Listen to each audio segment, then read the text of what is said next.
العالمين بارئ الخلائق أجمعين، والصلاة والسلام على جميع الأنبياء والمرسلين، سيما من سمي في الآفاق بأحمد وفي الأرض بأبي القاسم محمد.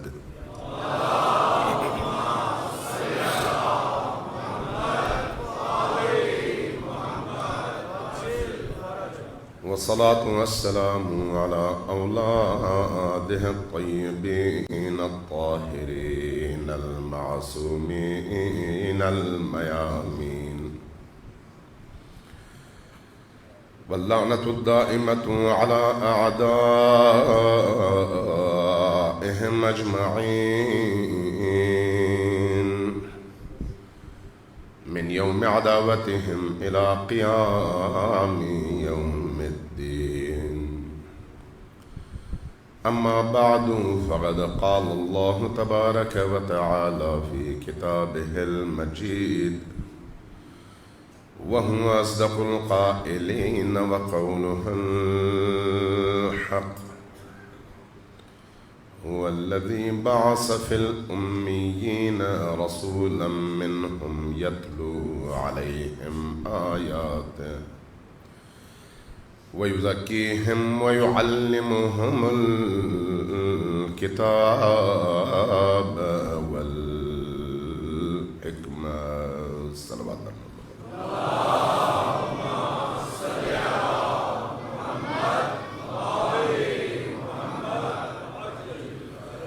اللہ تبارک و تعالیٰ آپ کی اس عبادت کو اپنی بارگاہ میں شرف قبولیت عطا فرمائے۔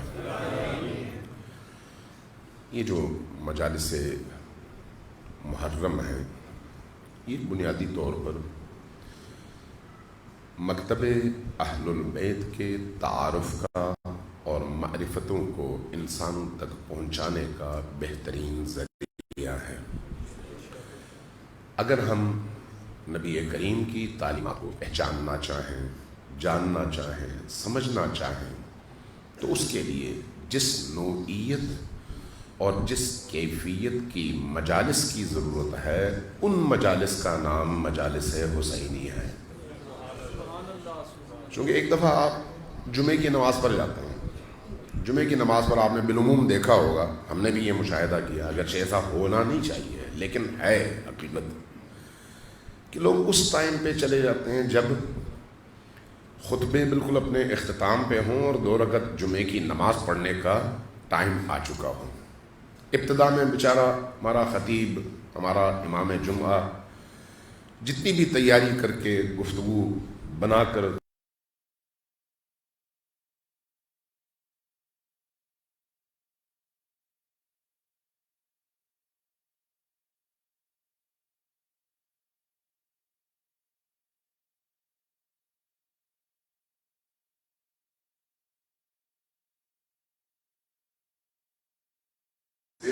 پوری ایک صورت اتری ہے، اس کی اہمیت کو بیان کیا گیا ہے، اس کی قدر و قیمت کو بیان کیا گیا ہے، اور اسی صورت کی تلاوت بالعموم ہماری جمعے کی نمازوں میں ہوتی بھی ہے۔ لیکن اس کے باوجود لوگ وہ خطبہ جو دین کے بیان کے لیے اللہ نے جس کو نماز کا حصہ قرار دیا ہے، اس کے لیے بروقت نہیں پہنچتے۔ عید اس کے برعکس ہے، چونکہ پہلے نماز ہوتی ہے بعد میں خطبے، تو اس لیے نماز کے لیے پہنچنا ضروری ہوتا ہے، تو خطبہ بھی سننا پھر مجبوری بن جاتی ہے۔ وہ کون سی وجہ ہے کہ وہاں پر تو یہ صورتحال ہے، یہاں پر جب حسین ابن علی کا ذکر ہو تو لوگ امام حسین علیہ السلام کی مجلس سننے کے لیے بروقت اور آن ٹائم اس محفل میں حاضری بھی دیتے ہیں اور ہمتن گوش ہو کر بھی سنتے ہیں۔ وجہ کیا ہے؟ وجہ ایک خاص وجہ ہے، اور اس خاص وجہ کا تعلق حسین ابن علی علیہ السلام کے عشق اور ان کی مودت سے ہے۔ پر محمد والے محمد نے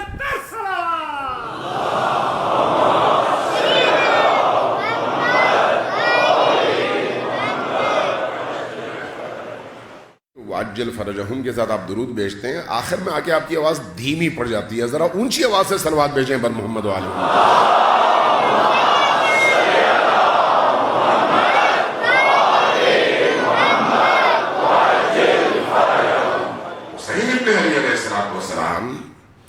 چونکہ اپنے محبین کے دلوں میں رہتے ہیں اور دل کی کیفیتوں کا تعلق ان کے ذکر سے ہے، اس لیے انسان ان کی اس محبت اور مودت کی وجہ سے کھچ کھچ کر آتا بھی ہے اور مجلس میں بیٹھتا بھی ہے، اور جب بیٹھتا ہے تو یہ سمجھتا ہے کہ میں حقیقی معنوں میں جو ایک ایک جملہ، ایک ایک آیت، ایک ایک حدیث، ایک ایک دلیل، ایک ایک استدلال سن رہا ہوں، یہ میں دین سمجھ رہا ہوں، اور اس دین فہمی کے پورے عمل میں میرا اس طرح سے بیٹھنا بھی عبادت ہے اور سننا بھی عبادت ہے.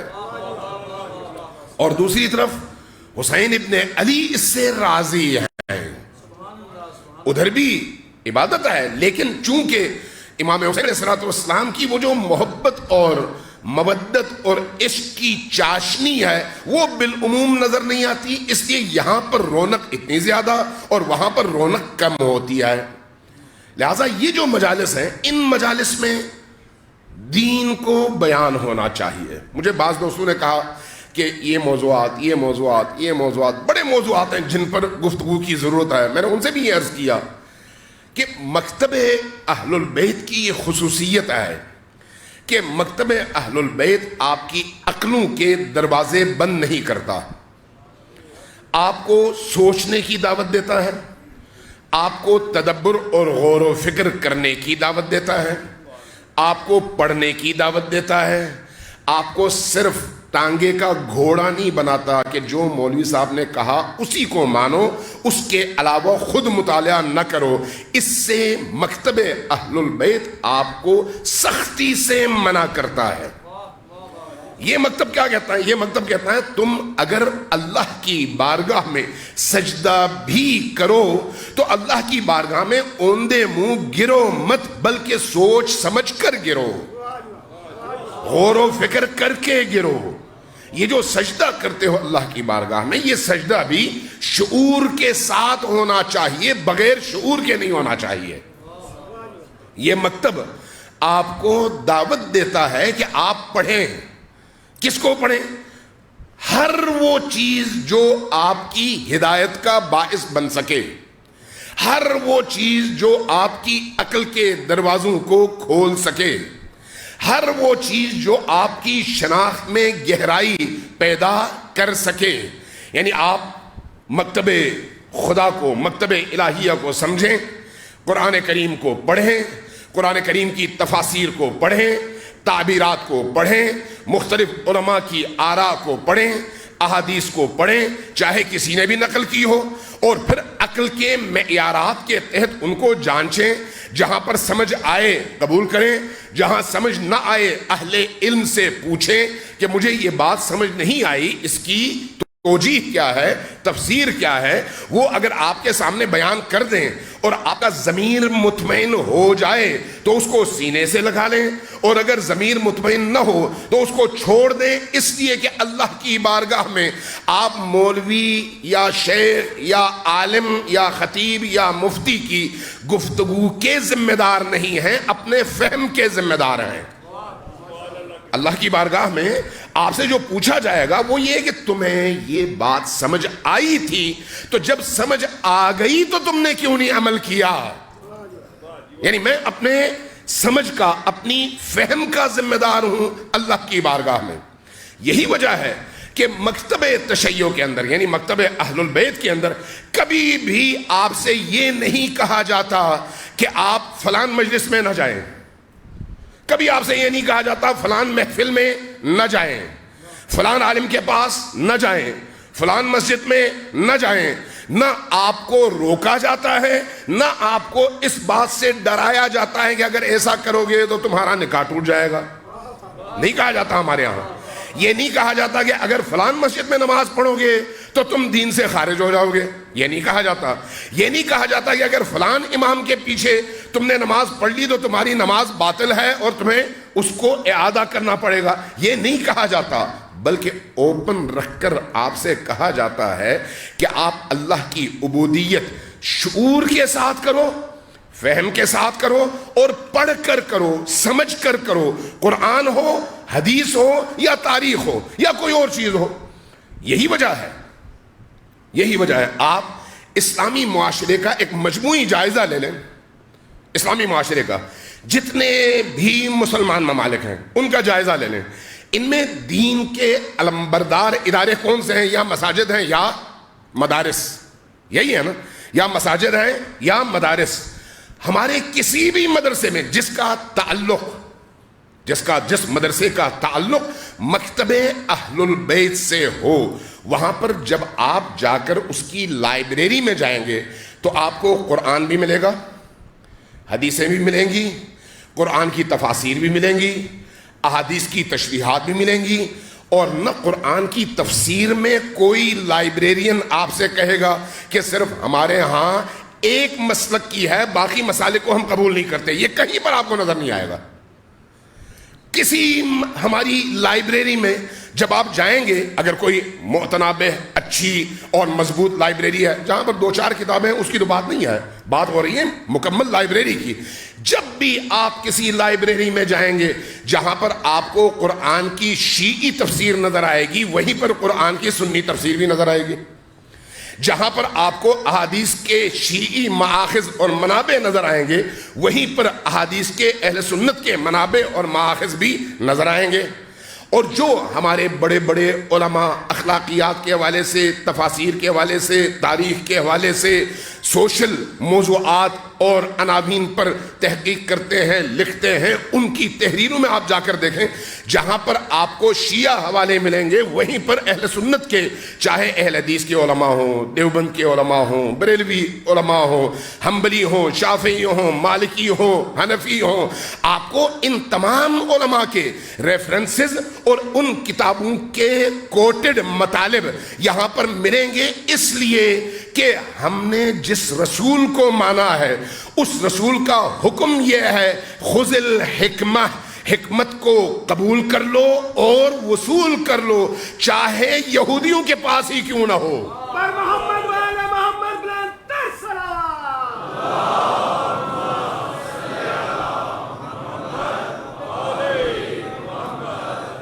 اس لیے جانچنا، تحقیق کرنا یہ آپ کا حق ہے، لیکن دیواریں کھڑی کر کے کہ اس دیوار سے باہر جاؤ گے تو تم دین سے خارج ہو گئے، یہ مکتب اہل البیت کا خاصہ نہیں ہے۔ حتیٰ انقلاب سے پہلے، جب ایران میں انقلاب آیا تو اس سے پہلے استاد شہید آیت اللہ مطہری نے بڑی کتابیں لکھی تھیں اور بڑی ان کی تقریریں تھیں، خود وہ بہت بڑے محقق آدمی تھے، مجتہد تھے۔ انہوں نے ایک دفعہ کہیں پر کوئی انٹرویو دیا، آج بھی ان کا وہ انٹرویو کتابی شکل میں موجود ہے، ابھی انقلاب آیا نہیں تھا۔ انہوں نے کہا بھئی ہم جس دین کو مانتے ہیں وہ دین ہمیں بتاتا ہے کہ حتیٰ اپنے دینی درسگاہوں میں دہری نظریات کو بھی لا کر پڑھاؤ، لیکن خود نہ پڑھاؤ، بلکہ دہری نظریات کے لکھنے والوں سے کہو وہ آ کر پڑھائیں، اس کے بعد آ کر تم اس کا جواب دو تاکہ تمہارا سامع اس کو موقع ملے کہ دہری کیا کہتا ہے، موحد کیا کہتا ہے، اور موازنہ کرنے کے بعد وہ عقل اور شعور کے ذریعے سے انتخاب کرے کہ حق کیا ہے، باطل کیا ہے۔ ایک اوپن فضا۔ آج مجھے حیرت ہوتی ہے ہمارے اس معاشرے کے اندر، جس معاشرے کو ہم پاکستان کہتے ہیں، خصوصاً پاکستانی معاشرے کے اندر۔ اب میں اسی موضوع کو تھوڑا سا مزید چند جملے مزید عرض کروں گا، اگر آپ تھکے نہیں ہیں تو اونچی آواز سے ذرا صلوات بھیجیں پر محمد والے۔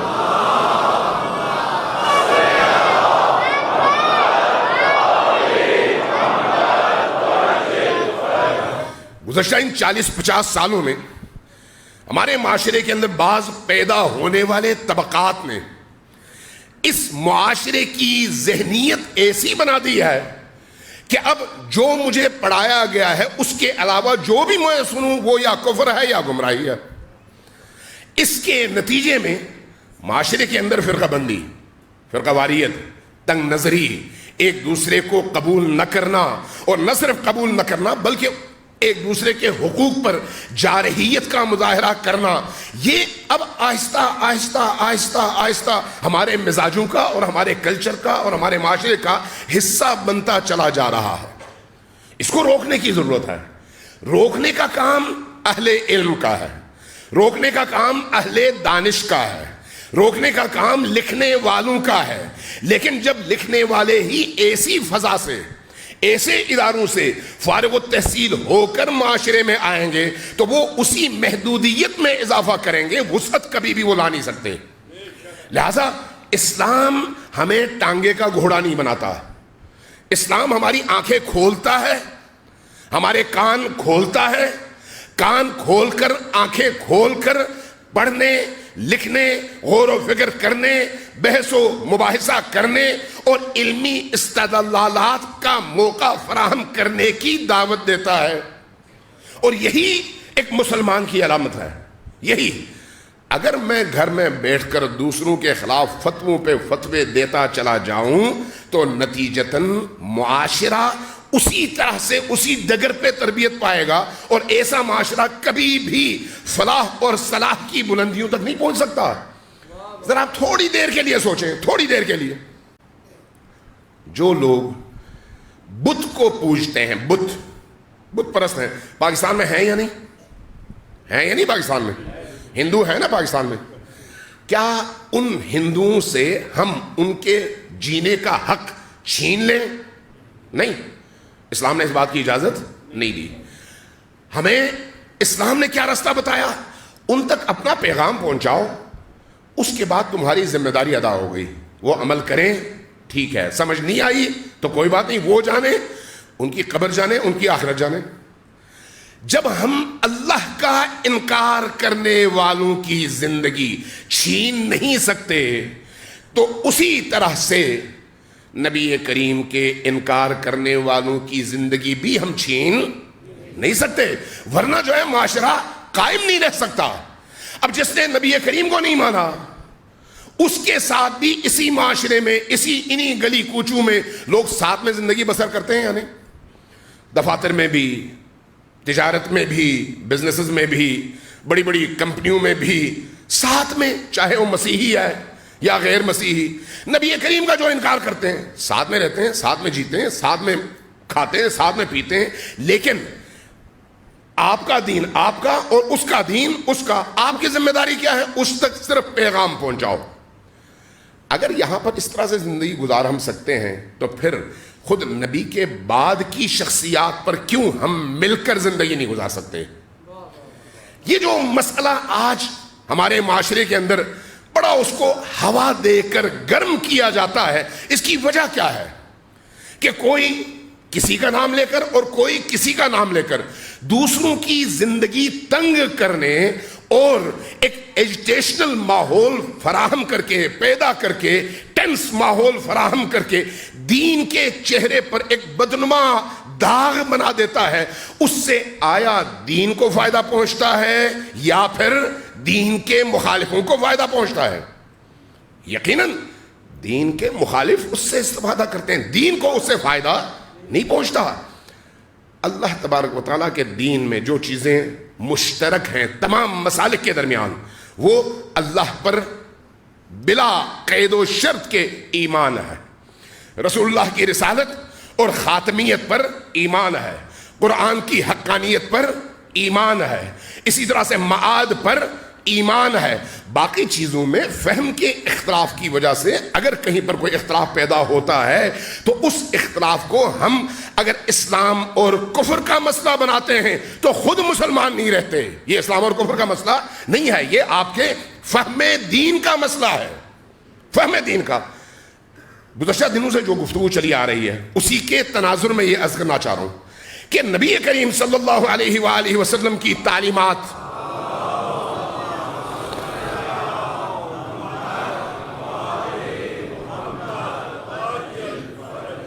جب مجھ تک پہنچتی ہیں تو میں دلیل کے ساتھ ان تعلیمات کو اگر سمجھوں گا تو میں مضبوط رہوں گا. اگر دلیل کے ساتھ سمجھے بغیر صرف سنی سنائی بنیادوں پر سمجھوں گا تو جو بھی میرے اس فہم پر، میرے عقیدے پر کوئی ہلکا سا اعتراض کرے گا، فوراً میں بھڑک جاؤں گا، فوراً بھڑک جاؤں. کیوں؟ اس لیے کہ میرے پاس دلیل نہیں ہے. جہاں دلیل نہیں ہے وہاں پر دین بھی نہیں ہے. یہ ذہن میں رکھیں، جہاں دلیل نہیں ہے وہاں پر دین بھی نہیں ہے. دین ہے ہی دلیل کے ساتھ. بغیر دلیل کے اگر دین کو قبول کرنا ہو تو یہ اللہ کا دین نہیں ہے، کسی اور کا دین ہو سکتا ہے. اس لیے ہماری ان مجالس میں ہمیں یہ ضروری ہے ہمارے لیے کہ جب دین کا پیغام ہم نشر کریں، اپنا فہم نشر کریں، تو ان تمام چیزوں کو سامنے رکھیں، رکھتے ہوئے بغیر کسی کی دل آزاری کے، بغیر کسی پر ہٹ کیے، بغیر کسی پر چوٹ کیے قرآن کو سامنے رکھیں، احادیث کو سامنے رکھیں، تاریخ کو سامنے رکھیں. قبول کرنے والا قبول کرتا ہے الحمدللہ، نہیں کرتا تو وہ جانے، اس کا فہم جانے، اس کی آخرت جانے. میرا کام ہے لوگوں تک پہنچانا، لوگوں تک پہنچانا. اس حوالے سے ہماری ان مجالس کی قدر و قیمت بے تحاشا زیادہ ہے، بے تحاشا. اور ان مجالس میں بالعموم جن موضوعات پر زیادہ گفتگو ہوتی ہے وہ وہی موضوعات ہیں جن کی وجہ سے معاشرے کے اندر بگاڑ پیدا ہوئی. اگر آج امام حسین علیہ السلام کے قیام، آپ کی تحریک، آپ کی شہادت کے پس منظر کا ہم جائزہ لینا شروع کر دیں تو کیا حیرت کی بات نہیں ہے؟ پاکستان کو بنے ہوئے کتنا عرصہ ہوا جی؟ 75 سال. اگر اس وقت 75 سال کے بعد اگر اس وقت قائد اعظم کی اولادوں کو لا کر بلیو ایریا کے کسی، یا فرض کریں ڈی چوک میں، ان کو گولیوں سے چھلنی کر دیا جائے تو آپ لوگوں کا رد عمل کیا ہونا چاہیے؟ ایک سوال اٹھے گا نا، بھی ایسا ظلم کیوں ہوا؟ جبکہ قائد اعظم کوئی معصوم نہیں ہے اور اللہ کی طرف سے کوئی نبی نہیں ہے. علامہ اقبال کی اولادوں کے ساتھ اگر ایسا کچھ ہو جائے تو ظاہر ایک سوال اٹھے گا، وجہ کیا ہے؟ کیا یہ لوگ پاکستان کے قیام ہی اور پاکستان کے نظریے کے مخالف ہو گئے تھے، یا پھر کوئی اور وجہ ہے؟ آپ تلاش کریں گے. سوال یہ ہے کہ نبی کریم کی آنکھ بند ہوتے ہی معاشرے کا جو رخ ہے وہ رخ پہلے دن نہیں، آہستہ آہستہ آہستہ کیسے تبدیل ہوا، جس کی بنیاد پر 40 ہجری 41 ہجری میں علی جیسی شخصیت کو قتل ہونا پڑا. علی جیسی شخصیت کو 60 ہجری میں آ کر امام حسن جیسی شخصیت کو شہید ہونا پڑا، اور 61 ہجری میں آ کر امام حسین جیسی شخصیت کو جام شہادت نوش کرنا پڑا. تاریخوں میں ہو سکتا ہے میں غلطی کر جاؤں، لیکن بہرحال نبی کریم کی وفات اور آپ کی رحلت اور آپ کے وصال کے صرف 50 سال کے اندر کیسے یہ قابل تصور ہے کہ نبی کی بیٹی کو تماشا بنا کر میدان میں لایا جائے اور معاشرہ خاموش رہے؟ کیسے یہ ممکن ہے کہ نبی کے بیٹوں کو، نبی کے بچوں کو معاشرے کے اندر ظلم اور ستم کا نشانہ بنایا جائے اور معاشرہ خاموش رہے؟ کیسے ممکن ہے کہ کئی شہروں سے ان پاکیزہ ترین ہستیوں کو، جو نبی کی بیٹیاں ہیں، نبی جو ہمارے دین کی اساس ہیں، ان کو اس حد تک لوگوں کی نگاہ میں نیچے گرانے کی کوشش کی جائے کہ ان کی ہر چیز لوٹی جائے، ہر چیز ان سے چھینی جائے، ان کو مجوسیوں کی طرح سے، کفار کی طرح سے، یہودیوں کی طرح سے، عیسائیوں کی طرح سے، بت پرست اسیروں کی طرح سے اسیر کر کے اسی اسلامی معاشرے میں، اسی مسلمان معاشرے میں، مسلمان خلیفہ کے زیر سایہ جو اسلام کا دعوے دار ہے، اس کے زیر سایہ، اس کے فوجی، یعنی کون؟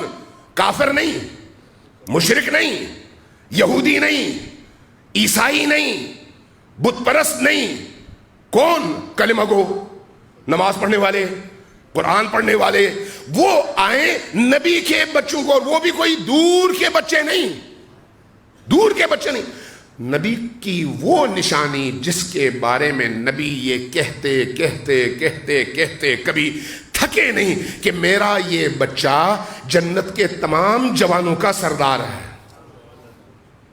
اور یہ روایت شیعوں کے ہاں بھی ہے اور اہل سنت کے ہاں بھی ہے.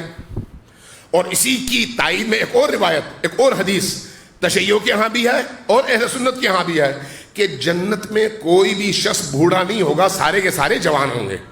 یہ متفق علیہ روایت ہے. اس کا کیا مطلب ہے؟ نبی کو اٹھا کر، علی کو اٹھا کر اگر حسین ابن علی کو دیکھا جائے تو حسین ابن علی جنت کے وہ ان تمام افراد کے سردار ہیں جو اہل جنت کہلائے جانے کے حقدار ہیں.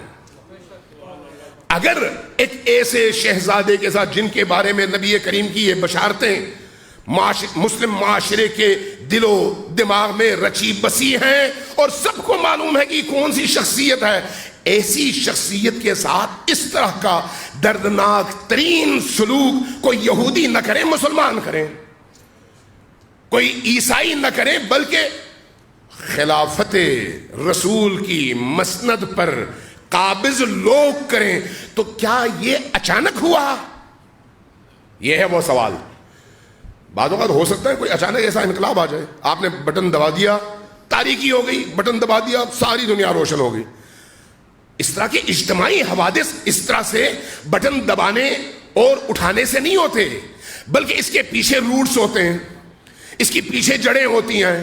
جب تک ان جڑوں کو سمجھا نہ جائے، اس وقت تک ان روٹ کازز کو جب تک سمجھا نہ جائے، اس وقت تک آپ اس واقعے کی صحیح توجیہ اور صحیح تفسیر کر ہی نہیں سکتے. لہذا اس کے لیے پڑھنے کی ضرورت ہے، اس کے لیے سمجھنے کی ضرورت ہے، اس کے لیے مطالعے کی ضرورت ہے. ایک حدیث سے، ایک آیت سے کبھی بھی آپ مکمل طور پر دین کے لیے استدلال نہیں کر سکتے جب تک متعدد اس موضوع پر مشتمل آیات اور احادیث کو ایک دوسرے کے ساتھ رکھ کر اور مختلف واقعات کو ایک دوسرے کے ساتھ رکھ کر آپ مجموعی طور پر نہ جائزہ لیں، نہ تحقیق کریں تاکہ آپ نتیجے تک پہنچ سکیں. اگر آپ اس طرح سے پڑھ لکھ کر آگے بڑھتے ہیں تو کوئی بعید نہیں ہے کہ چند منٹوں میں آپ اس نتیجے تک پہنچ جائیں جو نتیجہ خدا اور رسول آپ تک پہنچانا چاہتے ہیں. اور محمد آل محمد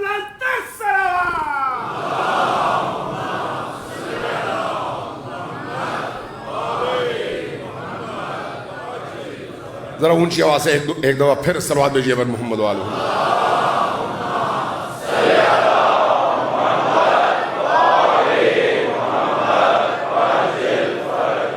چونکہ ہم من حیث مکتب تشیع، مکتب علی، ہم پابند ہیں.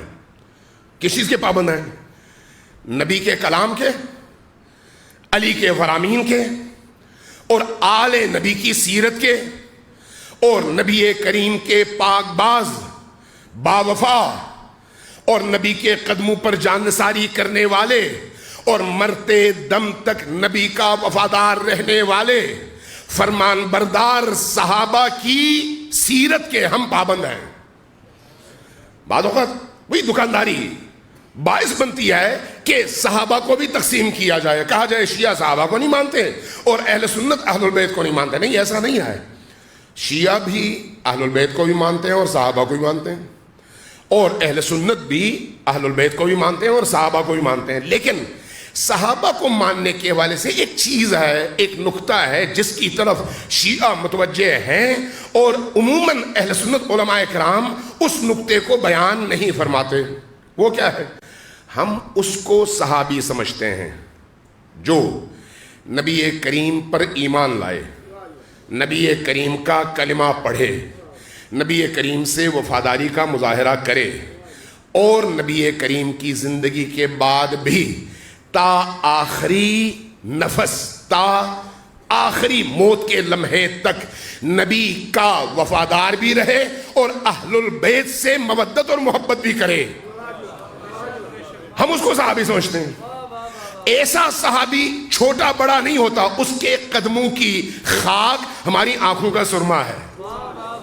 ایسے صحابی کی جوتی ہمارے سر کا تاج ہے، چونکہ ایسا صحابی جو نبی کا جانثار ہے، جو علی کا جانثار ہے، جو اہل البیت کا جانثار ہے، جو ان آیات کے مطابق جن آیات نے ان اہل البیت کو باقی لوگوں سے نہ صرف جدا کیا بلکہ ان کی برتری، ان کی عظمت، ان کے مقام، ان کے مرتبے اور اللہ اور ان کے درمیان تعلق کو بیان کیا ہے، ان احادیث کے مطابق ان اہل البیت کے قدموں کی خاک کو جو اصحاب اپنی آنکھوں کا سرما سمجھتے ہوں، ان اصحاب کے قدموں کی خاک ہماری آنکھوں کا سرما ہے۔ اس لیے اس میں تو کوئی اختلاف ہے ہی نہیں۔ ہمیں اختلاف ان لوگوں سے ہے، ان لوگوں سے جو نبی کے بعد نبی سے غداری کے مرتکب ہوں۔ ہمیں اختلاف ان لوگوں سے ہے جو نبی کے بعد آل نبی پر ظلم کریں۔ ہمیں اختلاف ان لوگوں سے ہے جو نبی کے بعد ظلم اور ستم کا بازار گرم کریں۔ یہ جو احکام دین ہیں، احکام دین دو نہیں ہے، ایک ہی ہے۔ نماز واجب ہے، فرض ہے، تو صحابی پر بھی ہے، غیر صحابی پر بھی ہے۔ قبلہ رخ ہو کر نماز پڑھنا فرض ہے، صحابی پر بھی ہے، غیر صحابی پر بھی ہے۔ قتل کرنا جرم ہے، صحابی کے لیے بھی ہے، غیر صحابی کے لیے بھی ہے۔ زنا کرنا جرم ہے، صحابی کے لیے بھی ہے، غیر صحابی کے لیے بھی ہے۔ کسی پر ظلم کرنا جرم ہے اور باعث آتش جہنم ہے، تو صحابی کے لیے بھی ہے اور غیر صحابی کے لیے بھی ہے۔ اس سے مستثنا تو کوئی نہیں ہے، چونکہ دو اللہ کی طرف سے شریعتیں نہیں آئیں، شریعت ایک ہی ہے۔ اگر شریعت ایک ہے تو پھر شریعت کا حکم سب پر برابر ہے۔ جو بھی اللہ کی اطاعت کرے، چاہے اس نے نبی کو دیکھا ہو یا نہ دیکھا ہو، وہ اللہ کا مخلص اور پاکیزہ بندہ ہے۔ اور جو بھی اللہ کے حکم کی اطاعت سے سر پیچی کرے، سرکشی کرے، بغاوت کرے، اپنا رخ بدل دے، چاہے وہ کوئی بھی ہو، چاہے وہ نبی کا بیٹا ہو فرض کریں، چاہے وہ کسی ولی کا بیٹا ہو فرض کریں۔ جب ہم قرآن کریم پڑھتے ہیں، نوح کے بیٹے کو قرآن گمراہ کہتا ہے، یہ نہیں کہتا نوح کا بیٹا ہے اس لیے معاف ہے۔ توجہ ہے میں کیا کہہ رہا ہوں؟ آپ کی توجہ چاہیے۔ نوح کے بیٹے کو قرآن اس لیے معاف نہیں کرتا کہ وہ نوح کا بیٹا ہے۔ جب وہ نافرمانی کرے تو قرآن کہتا ہے یہ بیٹا تھا لیکن بیٹا نہیں ہے، تھا اب نہیں ہے، انہو لیس من اہلک، یہ اب تمہارا بیٹا نہیں ہے۔ اسی طرح سے اگر انبیاء کے گھروں کی کہانیاں آپ نکال کر قرآن سے اخذ کریں، قصے اور جو داستانیں قرآن کریم نے بیان کیا ہے، قرآن کریم کتابوں وہ کہانیوں اور داستانوں کی کتاب نہیں ہے، عبرت کی کتاب ہے، تعلیم کی کتاب ہے، سکھانے کی کتاب ہے۔ لہٰذا جب آپ قرآن کریم میں ان آیات کی تفسیر دیکھتے ہیں تو ان آیات کی تفسیر میں پھر کوئی اختلاف آپ کو نظر نہیں آتا، چونکہ وہ ماضی ہے۔ اختلاف جب ہوتا ہے تو کہاں پر ہوتا ہے؟ نبی کریم کے بعد۔ جو اصول حضرت ابراہیم کے لیے ہے، جو اصول حضرت نوح کے لیے ہے، جو اصول حضرت موسیٰ کے لیے ہے، جو اصول حضرت آدم کے لیے ہے۔ حضرت آدم کے دو بیٹے ہیں، ایک نے دوسرے کو قتل کیا، قاتل پر آپ لعنت بھیجتے ہیں یا اس کو آپ درود بھیجتے ہیں؟ کیا کرتے ہیں؟ لعنت بھیجتے ہیں۔ کیوں؟ اس لیے کہ اس نے قتل کیا ہے۔ کس کا قتل کیا ہے؟ بے گناہ کا۔ اگرچہ وہ آدم کی اولاد ہے، آدم کا بیٹا ہے، لیکن چونکہ اس نے ایک بے گناہ انسان کو قتل کیا ہے اور قتل بدترین جرم ہے، اس لیے قاتل پر اللہ بھی لعنت کرتا ہے، اللہ کے انبیاء بھی لعنت کرتے ہیں اور صالحین بھی لعنت کرتے ہیں۔ یہ اصول اگر قرآن میں مذکور ہے، اگر قرآن میں یہ اصول آیا ہے تو پھر یہ قرآن کے نزول کے بعد، تکمیل کے بعد، نبی کریم کے بعد یہ اصول تبدیل کیسے ہو سکتا ہے؟ کیسے تبدیل ہو سکتا ہے؟ اگر حضرت آدم کے لیے یہ اصول ہے، حضرت ابراہیم کے لیے یہی اصول ہے، نوح کے لیے یہی اصول ہے، عیسیٰ کے لیے یہی اصول ہے، موسیٰ کے لیے یہی اصول ہے، باقی انبیاء کے لیے یہی اصول ہے، تو خود نبی کریم کے بعد ہم کیسے بیک جنبش قلم قاتل کو بھی کہیں کہ اس سے بھی اللہ راضی ہو، مقتول کے لیے بھی کہیں کہ اس سے بھی اللہ راضی ہو؟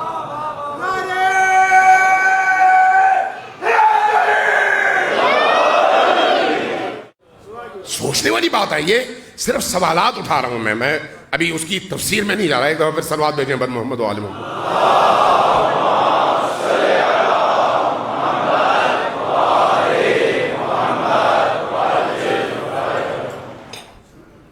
اللہ تبارک و تعالیٰ کے رسول نے اپنی اس بعثت کے ذریعے سے ہمیں اصول دیے ہیں، اور ان اصولوں میں ایک روایت یاد آ گئی، وہ میں عرض کرتا ہوں. آپ مجھے یہ بتائیں کہ ہمارے علماء یہ روایت بیان کرتے ہوئے تھکتے نہیں ہیں، اگرچہ ہماری نگاہ میں یہ روایت نہیں ہے، یہ روایت درست نہیں ہے، چونکہ اس میں نام ایسا آ گیا ہے جو قابل تصور نہیں ہے، لیکن ہمارے بھائی یہ روایت بیان کرتے ہوئے تھکتے نہیں ہیں کہ رسول کریم کی بارگاہ میں جب ایک چور خاتون کو لایا گیا اور بہت سارے اشراف نے اس خاتون کی شفاعت کرنے کی کوشش کی، یا رسول اللہ اس کو بخش دیجئے، اس کا یہ بیک گراؤنڈ ہے، اس کے اتنے بڑے بڑے قبائل سے تعلق ہے، یہ ہے وہ ہے، تو جواب میں ہمارے علماء نقل کرتے ہیں کہ رسول کریم نے فرمایا کہ اگر میری بیٹی فاطمہ بھی چوری کرتی تو میں اس کا بھی ہاتھ کاٹتا. یہ تو آپ ہی کی دلیل ہے نا، ہماری تو نہیں ہے. جو رسول اپنی بیٹی کے بارے میں آپ کے خیال کے مطابق چوری کو برداشت کرنے کی بجائے، معاف کرنے کی بجائے اس کے ہاتھ کو کاٹنے کا حکم دے، وہ اپنی بیٹی اور اپنے نواسوں کے قاتلوں کے حوالے سے کہے رحمہ اللہ اور رضی اللہ، یہ کیسے ہو سکتا ہے؟ اگر وہاں پر درست نہیں ہے تو یہاں پر کیسے درست ہے؟ لہذا سوچنے کی ضرورت ہے کہ ہمیں ٹانگے کا گھوڑا نہ بنایا جائے، عقل اور استدلال کے ساتھ بات کریں. میں اس حوالے سے کل بعض آیات آپ کے سامنے پیش کروں گا، پھر ذرا پوچھتے ہیں کہ اللہ ہم سے کیا چاہتا ہے اور ہم کدھر جا رہے ہیں. عجیب نہیں ہے کہ ایک شخص ساری زندگی اب آج بات کا رخ تھوڑا سا بدل گیا اور اصل موضوع سے ہم ہٹ گئے، تو کل آؤں گا دوبارہ اصل موضوع کی طرف، میں صرف اشارتاً گزر رہا ہوں. ایک شخص ساری کی ساری زندگی کوشش کرتا رہا نبی کریم کو تباہ کرنے کی. ایک شخص ساری زندگی کوشش کرتا رہا کہ نبی کریم کی جڑیں اکھاڑ دے، کوشش کرتا رہا نبی کریم کے دین کے فروغ کے رستوں کو بند کر سکے، کوشش کرتا رہا آخری وقت تک ظلم کرے. اس کی بیوی نے نبی کریم کے محبوب ترین چچا کو قتل کروانے کے بعد، سینہ چیرنے کے بعد، کلیجی نکال کر چبا کر دنیا کو بتایا کہ دیکھ لو میرے اندر کتنا کینہ ہے. آسان کام تو نہیں ہے، اس کے لیے بہت بڑی حیوانیت چاہیے. چھوٹی موٹی حیوانیت سے آدمی یہاں تک نہیں پہنچ سکتا. ایک ایسا فرد بھی رضی اللہ اور اس کے بعد جو نبی کریم کے قدموں میں زندگی کے آخری لمحے تک اپنی جان قربان کرتا رہا اور ہر مصیبت سہتا رہا، وہ بھی رضی اللہ، اور دونوں برابر. یہ قرآن کی منطق تو نہیں ہے، یہ قرآن کی منطق نہیں ہے. ہاں، اسلام قبول کرنے کے بعد اسلام سے پہلے والے انسان کے گناہ معاف کر دیے جاتے ہیں، کوئی دوسری رائے نہیں ہے. لیکن شرط کیا ہے اس کے لیے؟ اس کے لیے شرط ہے کہ وہ جب اسلام قبول کرتا ہے تو دل سے قبول کرے، کسی جبر کے تحت نہیں، کسی مجبوری کے تحت نہیں، کسی مشکل کی وجہ سے نہیں، کسی اجتماعی پریشر کی وجہ سے نہیں. اگر پریشر کی وجہ سے کرتا ہے تو اس کا مطلب یہ ہے کہ ابھی اسلام اندر داخل نہیں ہوا. اور قرآن کریم نے اس حوالے سے متعدد آیات موجود ہیں. ایک آیت تو بالکل صریح ہے، صریح، وقالت الاعراب آمنا. یہ عرب بادیہ نشین آپ سے کہتے ہیں کہ ہم ایمان لائے. ان سے کہیے ایمان تم نہیں لائے، ابھی تم نے صرف سر تسلیم خم کیا ہے. یہ سر تسلیم خم کرنا ایمان نہیں ہے. یہ قرآن کہتا ہے، میں نہیں کہتا، یہ آپ نہیں کہتے، یہ مکتب اہل البیت نہیں کہتا، یہ قرآن کہتا ہے. اس کا مطلب یہ ہے کہ ایمان کے مدارج ہیں، انسان کی ترقی کے مدارج ہیں. ہو سکتا ہے کوئی شخص اسلام لانے سے پہلے بدترین ہو، اسلام لانے کے بعد اگر دل سے وہ اسلام لایا ہے تو اس کی زندگی 180 ڈگری بدل جائے. لیکن یہ ڈیپینڈ کرتا ہے کہ اس کے بعد اس کا عمل اسلام میں کیسا رہا، اس پر ڈیپینڈ کرتا ہے۔ لہٰذا ہمیں اس حوالے سے ان تمام چیزوں کا جائزہ لینے کی ضرورت ہے۔ بیک جنبش قلم صحابیت کے نام پر نہ کسی کو نشانہ بنانے کی اجازت دینی چاہیے، اور نہ ہی بیک جنبش قلم ہر شخص کو صحابیت کے نام پر جنت میں داخل کرنے کی کوشش کرنی چاہیے۔ صلوات بھیجیے پر محمد و آل محمد۔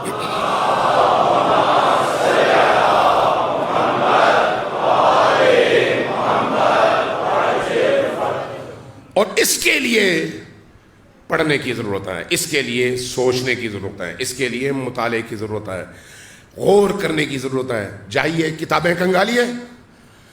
ہمارے ہاں اب بھی بڑے بڑے علماء نے بڑی کتابیں لکھی ہیں۔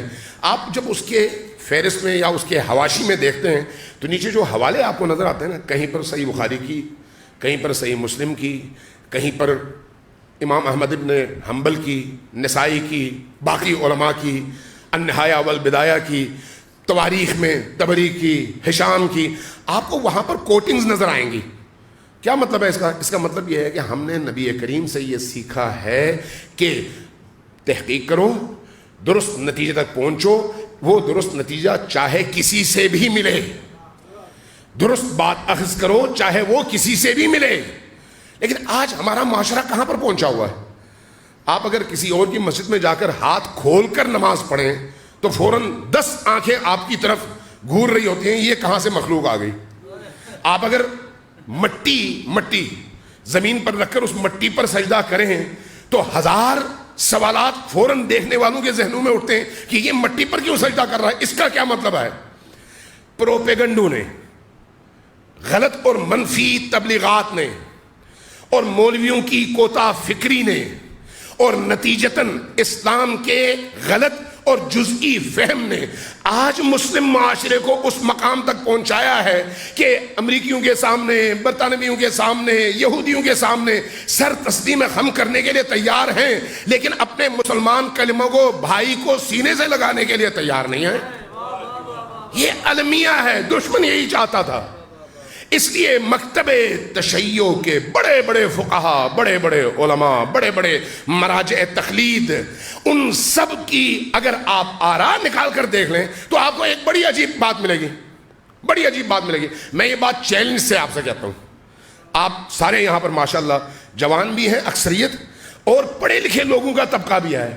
آپ آج جائیے، کل دن میں آپ کو موقع ملتا ہے، چاہے آپ سنی ہیں چاہے آپ شیعہ ہیں، ہمارے نجف کے حوالے سے، قم کے حوالے سے، باقی دنیا کے حوالے سے، جہاں جہاں شیعہ اور اہل البیت سے مربوط مراکز ہیں نا، ان کی ویب سائٹس نکال لیں، ان کے فتاوی نکال لیں۔ کہیں کسی جگہ کسی بھی اپنے مخالف مسلک یا اپنے مخالف نظریے کے حامل فرد کے حوالے سے کوئی سخت جملہ، کوئی ایسا فتویٰ جس سے اس کے مفادات کو ذرہ برابر نقصان پہنچتا ہو، اگر آپ نکال کر مجھے دکھا سکے تو میں کل سے یہ لباس اتار دوں گا۔ کوئی ایک فقیہ، ہاں گلی کوچوں کے ان پڑھوں کی میں بات نہیں کر رہا، میں بات کر رہا ہوں ان لوگوں کی جو سند کی حیثیت رکھتے ہیں، مراکز ہیں جن کی طرف ہم رجوع کرتے ہیں۔ لیکن اس کے برعکس، میں کسی کا نام نہیں لیتا، باقی جتنے بھی مراکز ہیں آپ ان کی ویب سائٹس پر دیکھ لیں، ان کے فتاوی دیکھ لیں، سوالات دیکھ لیں، آپس میں بھی اور دوسروں کے حوالے سے بھی آپ کو جس طرح کے فتاوی ملیں گے تو اس سے آپ یہ محسوس کریں گے گویا تلوار نیام سے نکال کر آمادہ بیٹھے ہوئے ہیں کہ کوئی آئے تو اس کا سر قلم کر دیں۔ دین نے یہ تو نہیں کہا، دین آپ کو جوڑنے کی بات کرتا ہے، توڑنے کی نہیں۔ دین آپ کو عقل و شعور دیتا ہے۔ دین یہاں تک کہتا ہے تعالوا الی کلمۃ سواء بیننا و بینکم، یہ دین ہے، یہ قرآن ہے۔ بلاؤ ان کو، کن کو؟ یہود کو، نصارہ کو، ان کو بلاؤ کہ ایک اللہ کو تم بھی مانتے ہو، ہم بھی مانتے ہیں، آؤ اس ایک اللہ کی بنیاد پر ہم آپس میں اکٹھے ہو جائیں۔ قرآن کا مزاج یہ ہے۔ مولوی کا مزاج کیا ہے؟ مولوی کا مزاج یہ ہے کہ اگر وہ میرے مسلک کے فلان مولوی کی بات بھی نہیں مانتا تو اس کا داخلہ مسجد سے اندر منع ہے، اس لیے بورڈ لگا دو کہ اس مسلک کے علاوہ کسی اور مسلک کے بندے کو اس مسجد میں آ کر نماز پڑھنے کی اجازت نہیں ہے۔ یہ مولوی کا دین ہے، خدا کا دین نہیں ہے۔ اس لیے ہمیں خدا کے دین کو خدا کی کتاب سے لینے کی ضرورت ہے، خدا کے دین کو نبی کریم کی احادیث سے لینے کی ضرورت ہے، اور حدیث وہی صحیح ہے جو قرآن سے مطابقت رکھے۔ کوئی بھی حدیث ہونے کی حیثیت سے قابل قبول نہیں ہے جب تک وہ قرآن سے مطابقت نہ رکھے یا قرآن سے مخالفت ظاہر نہ ہو۔ اگر قرآن سے مخالفت رکھے، چاہے اس کی سند بالکل 100% ٹھیک ہو، اس حدیث کی جگہ کتاب نہیں ہے، گٹر ہے، اس لیے کہ وہ قرآن سے ٹکرا رہی ہے۔ ہمارے لیے معیار اللہ کی کتاب ہے، اور اللہ کی کتاب میں نہ زیر زبر کا فرق ہے، نہ لفظ کا فرق ہے، نہ آیت کا فرق ہے، کوئی فرق نہیں ہے، ایک ہی کتاب ہے، ابتدا سے انتہا تک محفوظ ہے اور تمام مسالک کے درمیان محفوظ ہے۔ صلوات بھیجیے پر محمد و آل محمد۔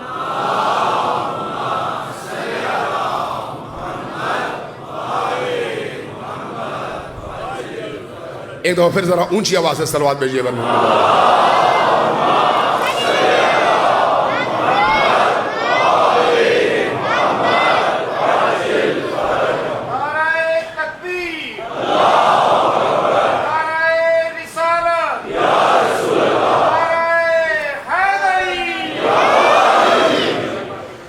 آج موضوع سے تھوڑا سا میں ہٹ گیا، ورنہ میری خواہش تھی کہ آیات قرآنی کی روشنی میں نبی کریم کی بعثت کے بعد جو جو واقعات پیش آئے ان کا تھوڑا سا تجزیہ دلیل کے ساتھ کیا جائے، تاکہ میرے شیعہ سنی سارے بھائی قرآن کی روشنی میں سمجھ سکیں کہ نبی چاہتے کیا تھے۔ چونکہ نبی کے بعد جو واقعات پیش آئے، اچھے اچھے صحابی مارے گئے، اچھے اچھے اصحاب کا قتل ہوا، اچھے اچھے لوگ دربدر ہو گئے، اچھے اچھے لوگ شہر بدر ہو گئے۔ کوئی وجہ ہوگی نا، بغیر وجہ کے نہیں ہوتا۔ نبی کریم کے دور میں ایسا نہیں تھا، نبی کریم کے بعد ایسا کیوں ہوا؟ ایک وجہ تو ہے، اس کی کوئی وجہ تو ہوگی۔ کچھ ایسے بھی لوگ ہیں جن کو نبی کریم نے مکہ سے مدینہ سے باہر نکال دیا اور کہا کہ ان کے داخلے کی کوئی اجازت نہیں ہے، بعد میں ان کو سینے سے لگا کر واپس مکہ میں لایا گیا۔ تو جب نبی نے منع کیا تو میں یا میرا باپ، میں یا کوئی اور، کون ہوتا ہے نبی کے منع کیے ہوئے کو میں جائز کروں اور نبی کے جائز کیے ہوئے کو میں منع کروں؟ اس تجزیے کی ضرورت ہے، سمجھنے کی ضرورت ہے، اس کے عمق میں، اس کی گہرائی میں جانے کی ضرورت ہے، تاکہ پتہ چلے کہ کیوں ایسا ہوا۔ اور اس میں تعصب کا مظاہرہ نہیں ہونا چاہیے، چونکہ جہاں پر تعصب آئے، تعصب اندھیرا لے کے آتا ہے، تاریکی لے کے آتا ہے، تاریکی میں انسان کبھی بھی حق تک پہنچ نہیں سکتا۔ اس لیے جب آپ کو فیصلہ کرنا ہو نا، اس لیے جب قاضی کی بات ہوتی ہے نا، قاضی کی کہا جاتا ہے کہ قاضی خود، جج خود ذی نفع نہ ہو، اگر اس کا کسی فیصلے کے حوالے سے نقصان ہو یا فائدہ ہو تو اس کو شریعت قاضی بننے کی اجازت نہیں دیتی۔ کیوں؟ اس لیے کہ اس کا فائدہ اس فیصلے میں بھی نظر آئے گا یا اس کا نقصان بھی اس فیصلے میں نظر آئے گا، لہٰذا فیصلہ کرنے والے جج کو ان منافع سے ہٹ کر بے طرف ہونا چاہیے تاکہ درست فیصلہ وہ کر سکے۔ تو دین کے فہم میں بھی ان تمام تعصبات کو ایک طرف رکھ کر جب ہم مطالعہ کریں گے تو خود بخود، چاہے شیعہ ہو، میں ببانگے دوہل یہ کہہ رہا ہوں، آپ سب سے، آپ یہاں پر اکثریت تو شیعہ ہی ہے نا، آپ کی اکثریت شیعوں کی ہے نا، میں آپ سے یہ عرض کروں گا کہ آنکھ بند کر کے شیعہ تعلیمات کو بھی قبول نہ کریں، بلکہ جائیں پڑھیں، دیکھیں کہ کیا آپ کی تعلیمات قرآن کے مطابق ہیں تو سینے سے لگائیں، نبی کریم کی احادیث اور سیرت کے مطابق ہیں، اگر ہیں تو سینے سے لگائیں، چونکہ ہم نے جان اللہ کو دینی ہے اور قبر میں سوال و جواب میں بھی جواب اللہ کو ہم نے دینا ہے، مولوی کو نہیں دینا۔ لہٰذا ہمیں وہ چیز اختیار کرنی ہے جو اتھینٹک ہو اور اللہ کی طرف سے ہو، رسول کی طرف سے ہو، آل رسول کی طرف سے ہو، اور نبی کریم کے ان پاکیزہ اصحاب کی طرف سے ہو۔ بر محمد و آل محمد گرانتر صلوات۔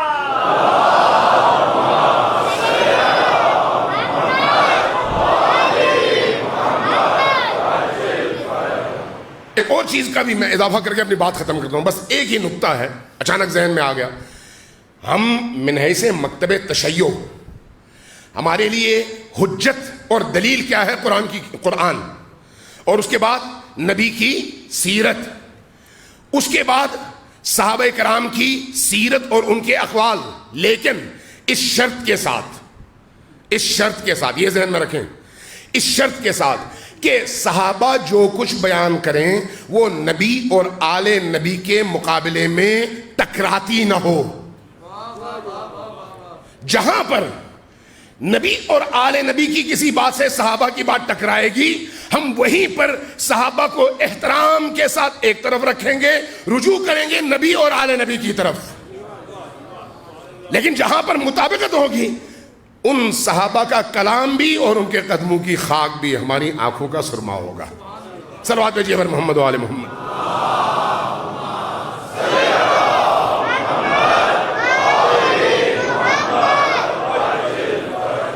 عزیزان گرامی، یہ ایام مصیبت کے ایام ہیں، درد کے ایام ہیں،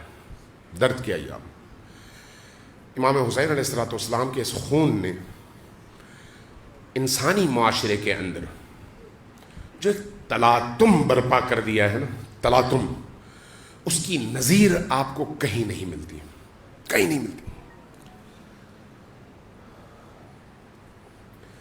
عجیب ہے کہ 1400 سال گزر چکے ہیں، لیکن آج بھی جب آپ علی کی بیٹیوں اور علی کے بیٹوں کا ذکر کرتے ہیں تو آپ کا دل اچھل کر حلق پہ آ جاتا ہے، آپ کا دل تڑپنے لگتا ہے۔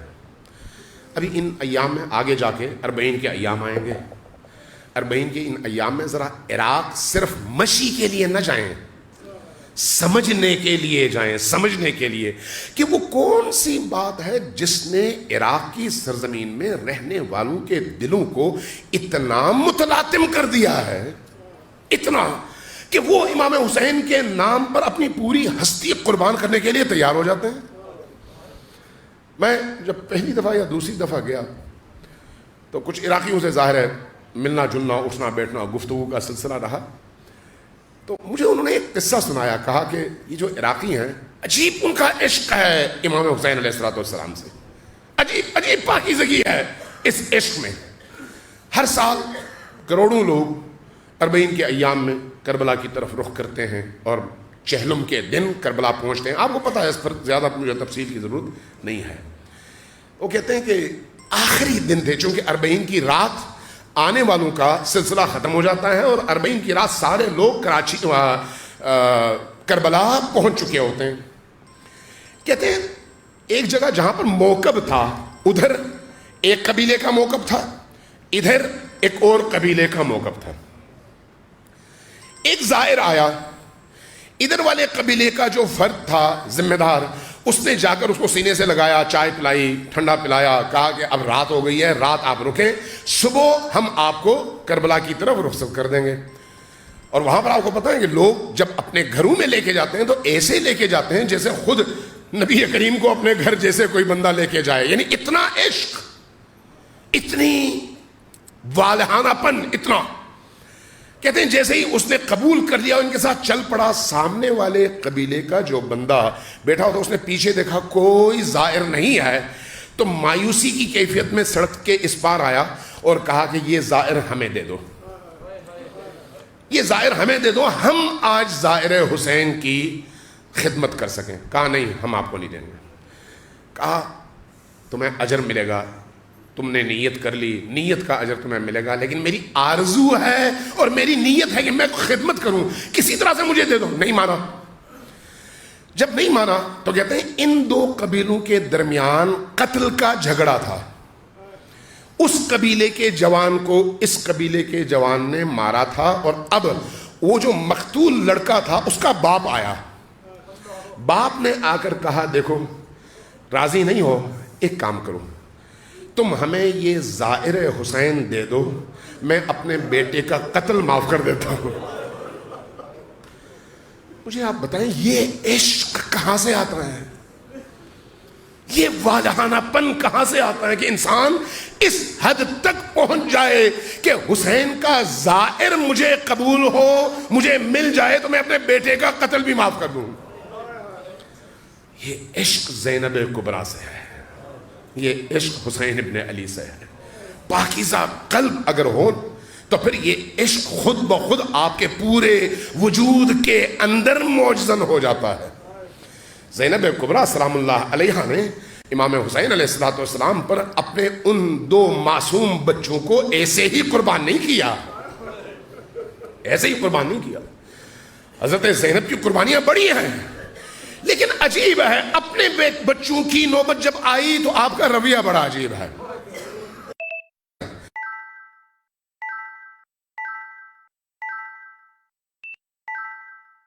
زینب سلام اللہ علیہا سمجھا رہی تھیں بچوں اون اور محمد کہیں ایسا نہ ہو کہ کل مولا کی بارگاہ میں تم کوئی ایسی سستی دکھاؤ کہ میں آنکھ ان نہ سکوں، ایسا نہ ہو. یہ بچے آپ کو دلاسے دیتے رہے کہ آپ بے فکر رہیں کہ ہم اسی طرح کریں گے جس طرح سے آپ کا حکم ہے. اصحاب کی ایک ایک کر کے باری آئی، شہادتیں ہوئیں، اور اس کے بعد جب اہل البیت کی باری آئی تو زینب سلام اللہ علیہا خود پہنچیں بھیا کی خدمت میں. بھیا ان بچوں کی قربانی آپ قبول کر لیں. اب ذرا سوچیں ایک بھائی ہو وہ بھی باپ جیسا ہے، اور اس کے اندر جو دل ہے وہ اللہ کی رحمت کا مرکز ہو، وہ اپنی بہن کو اور اس کی آنکھوں میں آنسو کو کیسے برداشت کر سکتا ہے؟ دیکھا، کہا کہ نہیں بہن ابھی باقی لوگ ہیں، اس کو لے جاؤ، ابھی اجازت میں نہیں دے سکتا. اصرار کیا اصرار کیا اصرار کیا، یہاں تک کہ مولا کو قبول کرنا پڑا. جب مولا نے قبول فرمایا تو اب ان بچوں کو حضرت زینب نے خود تیار فرمایا. ان کو لباس بھی، ان کا اسلحہ بھی، حتیٰ یہاں تک بعض لوگوں نے لکھا ہے ان کے بالوں پہ کنگھی اپنے ہاتھوں سے کی اور ان کو دولہا کی طرح سے سجایا. سجانے کے بعد کہا کہ بچوں تم نے میری لاج رکھنی ہے، تم نے اپنے والد کی لاج رکھنی ہے. یہ نصیحتیں کر کے میدان میں بھیج دیا. میں اس تفصیل میں نہیں جاتا. یہ بچے آئے، اجازت لی، میدان میں پہنچے. جب میدان میں پہنچ کر ان بچوں نے رجز خوانی کی تو کیا رجز پڑا؟ لوگوں اگر تم ہمیں نہیں جانتے تو جان لو، ہم جعفر کے بیٹے ہیں اور ہمارا چچا بہشت میں پروں کے ساتھ پرواز کر رہا ہے.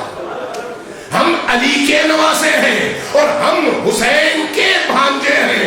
ہماری ماں زینب ہے اور ہمارے وجود میں زینب کا دودھ خون بن کر دوڑ رہا ہے. اپنا تعارف. یہ بچے گرتے ہیں، جام شہادت نوش کرتے ہیں، اور امام حسین علیہ السلام ان کے سرہانے پہنچتے ہیں. یہ عجیب ہے کہ جب علی اکبر گرے تھے نا، علی اکبر، تو تاریخ کہتی ہے کہ مولا حسین سے پہلے حضرت زینب پہنچی تھی. لیکن آج زینب کے اپنے بچے گرے ہیں، لیکن زینب نہیں ہے، کہیں نظر نہیں آ رہی. ان بچوں کو امام حسین علیہ السلام نے سینے سے لگا کر لے کر آ رہے ہیں خیموں کی طرف. باقی ساری مخدرات، باقی ساری خواتین روتی پیٹتی باہر آئی ہیں اور رو رہی ہیں، گریا کر رہی ہیں، لیکن زینب خیمے سے باہر نہیں آئی. زینب خیمے سے باہر نہیں آئی. یہاں تک کہ ان بچوں کو ان جنازوں کے ساتھ رکھ دیا گیا. اب ایک عجیب واقعہ ہے. کربلا کی داستان ختم ہو گئی، اسارتیں شروع ہوئیں، اور پھر یہ قافلہ لٹا پٹا قافلہ مختلف شہروں سے ہوتے ہوتے ہوتے ہوتے دمشق پہنچ گیا، وہاں پر قید میں رہا.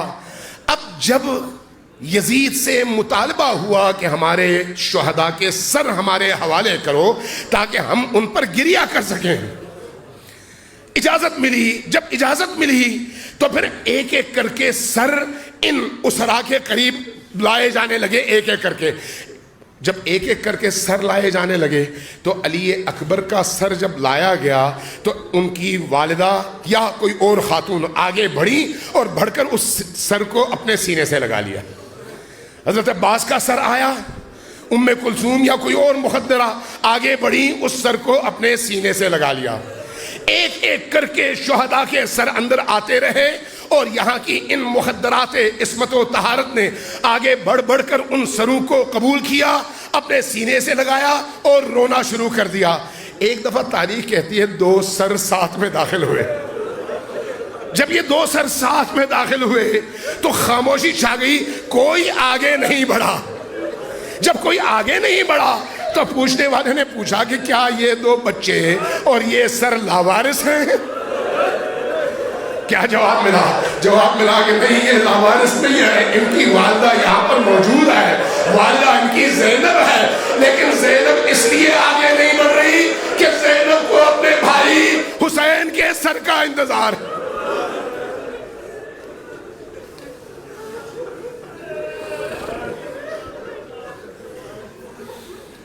خدایا ہماری اس قلیل عزاداری کو اپنی بارگاہ میں شرف قبولیت عطا فرما۔ بارگاہ